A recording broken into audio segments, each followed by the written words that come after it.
হঠাৎ টিনটিনের বাবা বলল, চলো চা খেয়ে আসি। বাবা এমনিতে তো বলে না, যেমন কথা তেমন কাজ, তাড়াতাড়ি রেডি হয়ে নিলাম। ড্রেসটা পরে আমাকে কেমন লাগছে অবশ্যই কিন্তু জানিও।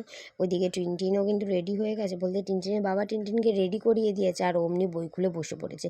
আর এদিকে আমি একটা ময়শ্চারাইজার নিয়ে ভালো করে মুখে টুকে গলায় ঠলায় ডলে নিলাম। শীতকাল তো ময়শ্চারাইজার না মাখলে আর হয় না। তারপরে নিয়ে নিলাম একটা কাজল। বাঙালি মেয়ে, কাজল না পরলে কী হয়। তারপর একটা লিপস্টিক পরে নিলাম। লিপস্টিকটা পরতে পরতে টিনটিনের বাবার সাথে যেন কী নিয়ে একটা ঝামেলা করছিল।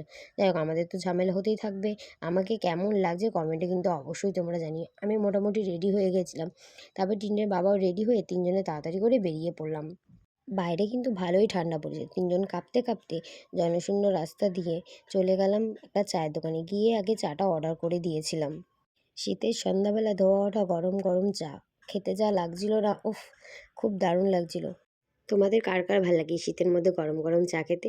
যাই হোক, আমি অর্ডার করে দিয়েছিলাম একটা ফ্রেঞ্চ ফ্রাই, সেটা টিনটিনের জন্য, আর আমার জন্য দিয়েছিলাম একটা চিকেন ড্রামস্টিক। আর টিনটিনের বাবা কিছু খায় না। আমাদের মোটামুটি খাওয়া দাওয়াও শেষ হয়ে গেছিলো। টিনটিন মুখ মুছে নিচ্ছ। দেখা হচ্ছে পরের কোনো গল্পে।